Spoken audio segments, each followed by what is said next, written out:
Hello friends, hi, welcome to me food friend. ఈరోజు ఈ వీడియోలో సూపర్ టేస్టీ పెసరట్టు రెసిపీని షేర్ చేసుకుంటున్నానండి. ఏముందిలే పెసరట్టే కదా అనుకోబాకండి. పెసరట్టుతో ఉల్లికారం కాంబినేషన్ సూపర్గా ఉంటుంది. ఒక్కటికి రెండు లాగిచ్చేస్తారు, అంత టేస్టీగా ఉంటుంది. మరి ఇంకా లేట్ చేయకుండా రెసిపీని ఎలా ప్రిపేర్ చేయాలో చూసేద్దాం పదండి.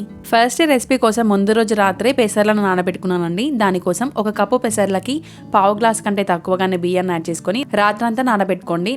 నైట్ అంతా నానబెట్టిన పెసర్లని మార్నింగ్ ఇలా ఫైన్ బ్యాటర్ లాగా ప్రిపేర్ చేసుకుంటే సరిపోతుందండి. నెక్స్ట్ ఇలా బ్లెండ్ చేసుకున్న బ్యాటర్లోకి టేస్ట్కి తగినంత సాల్ట్ని కూడా యాడ్ చేసుకొని పక్కన ఉంచుకోండి. మీరు కావాలి అనుకుంటే పెసర్లని బ్లెండ్ చేసేదానికంటే ముందే ఒక చిన్న అల్లం ముక్కని, ఒక 2 పచ్చిమిర్చి ముక్కలను కూడా యాడ్ చేసుకొని బ్లెండ్ చేసుకుంటే టేస్ట్ బాగుంటుంది. ఇలా బ్యాటర్ అయితే రెడీ అయిపోయింది కదండి. నెక్స్ట్ ఉల్లికారం చూద్దాం. ఉల్లికారం కోసం అరగంట ముందే వేడి నీటిలో ఒక 10 నుంచి 12 ఎండుమిర్చిలను యాడ్ చేసుకోండి. వీటితో పాటు ఒక రెబ్బ చింతపండు ముక్కను కూడా యాడ్ చేసుకుంటే సరిపోతుంది. ఇవి రెండు ఇలా బాగా నానిపోయిన తర్వాత మిక్సీ జార్లోకి యాడ్ చేసుకోండి. వీటితో పాటు ఒక 2 మీడియం సైజ్ ఆనియన్ ముక్కలను యాడ్ చేసుకోండి. అలాగే పొట్టు తీసి పెట్టుకున్న 4-5 వెల్లుల్లి రెబ్బల్ని, అలాగే 1 టీ స్పూన్ వరకు జీలకర్రని, అలాగే టేస్ట్కి తగినంత సాల్ట్ని కూడా యాడ్ చేసుకొని ఫైన్ పేస్ట్ లాగా బ్లెండ్ చేసుకోవాలి. పేస్ట్ కొద్దిగా థిక్గా ఉన్నట్లయితే మనం ముందుగా చింతపండు నానబెట్టుకున్న వాటర్ ఉంటుంది కదా, వాటిని కలుపుకుంటే సరిపోతుంది. ఇలా ఉల్లికారాన్ని రెడీ చేసుకున్న తర్వాత స్టవ్ మీద దోసా ప్యాన్ని తీసుకోండి.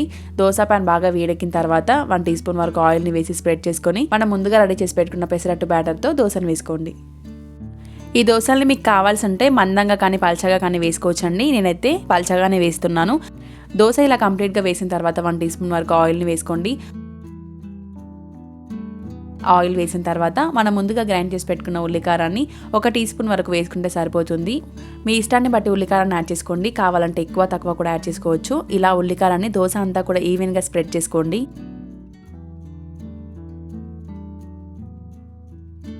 ఇలా ఉల్లికారాన్ని దోశ అంతా ఈవెన్గా స్ప్రెడ్ చేసుకున్న తర్వాత మీరు కావాలంటే క్యారెట్ తరుగుని, సన్నగా కట్ చేసి పెట్టుకున్న కొత్తిమీర, ఉల్లిపాయ, ఇలా పచ్చిమిర్చిని కూడా యాడ్ చేసుకోవచ్చండి. అలా కూడా టేస్ట్ చాలా బాగుంటుంది. ఇలా అంతా యాడ్ చేసుకున్న తర్వాత 1/2 టీ స్పూన్ వరకు ఆయిల్ని వేసుకుంటే వేసుకోండి, లేకపోయినా పర్లేదు. ఇలా దోశ ఎర్రగా కాలిన తర్వాత వేరొక సైడ్కి ఫ్లిప్ చేయాల్సిన అవసరం లేదండి. మనం కారాన్ని యాడ్ చేసాం కాబట్టి వేరొక సైడ్కి ఫ్లిప్ చేయకూడదు. ఇలాగే సర్వ్ చేసుకుంటే సూపర్గా ఉంటుంది ఈ దోశ. మరి మీరెప్పుడు ట్రై చేస్తున్నారు ఈ ఉల్లికారం పెసరట్టుని? చాలా అంటే చాలా టేస్టీగా ఉంటుంది. తప్పకుండా ట్రై చేయండి. మరి వీడియో కనుక మీకు నచ్చినట్లయితే please do like, share and subscribe to me food friend. ఇలాంటి మంచి మంచి రెసిపీస్తో రోజు మేము ముందుకు వస్తాను. Keep watching me food friend. Thank you for watching.